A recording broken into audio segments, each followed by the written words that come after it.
times twice, Lena had lingered at the edge of her neighbor's doorway, pretending to laugh off the suggestion. "Power, some flower by the bed, and go away for a day," the woman whispered, her eyes darting as if she were sharing a secret that could not survive sunlight. Lena shook her head, half amused, half irritated.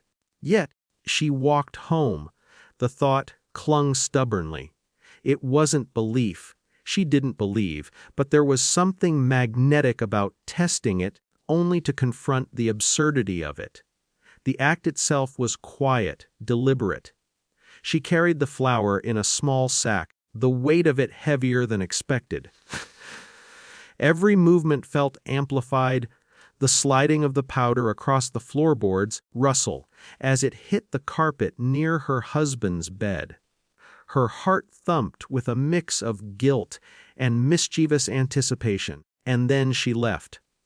She walked away as though stepping into temporary exile, leaving her small, silent house to settle into her own thoughts. Outside, the world carried on as usual, and Lena's mind was anything but usual. She considered her husband, bedridden and quiet in the other room, and herself responsible, frustrated, exhausted. Flicker of resentment surfaced unspoken against the life that had become routine and confining.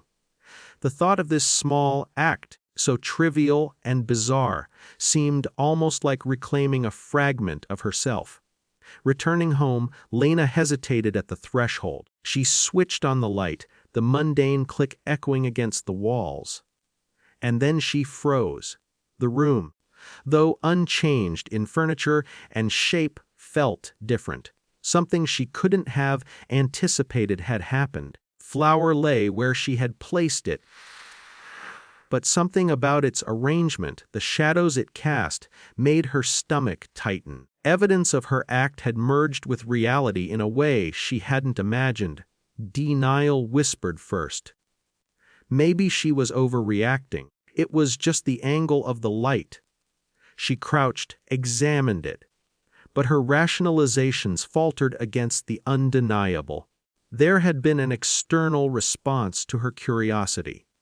A neighbor, or perhaps a caretaker, who had been passing, appeared in the doorway. Their gaze was calm but unmistakably authoritative. "You need to clean this up before it becomes a problem," they said, voice low and steady. There was no scolding, no dramatics, only a clear intervention that shifted the balance Lena hadn't realized existed. For the first time that day, Lena felt the weight of consequence. She cleaned slowly, methodically, as the observer watched silently. No words were exchanged beyond what was necessary, but every movement carried a quiet gravity. Her previous thrill, her reckless curiosity receded into introspection. She felt exposed, not in humiliation, intimate confrontation with her own choices. Afterward, alone again, Lena sat by the window. The house was quiet, still, the kind of silence that invites reflection. The moral of the day wasn't spelled out, it was felt in a deep, uneasy way. She understood her curiosity had led to a consequence she could not undo, and that authority, even in its subtle form, had the power to define her actions more than she had ever imagined. And yet, she was not defeated. She retained a quiet dignity, a sense that she could navigate her world more carefully, more consciously. But the tension lingered, eternal reminder of the fragile line between exploration and recklessness.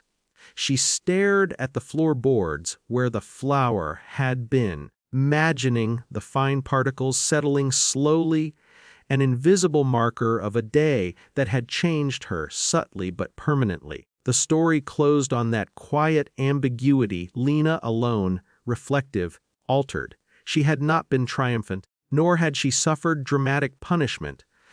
She had, instead, confronted herself, the consequences of her curiosity, delicate weight of control. In that stillness, she understood that some lessons were quieter, more insistent, more human than any loud confrontation could ever be. The story stays within emotional realism, psychological growth, restrained authority intervention with guilt and unexpected consequences at the core, ending in emotional ambiguity. If you want, also create 6 high-quality AI image prompts based on this story for visual storytelling. Do you want me to do that next?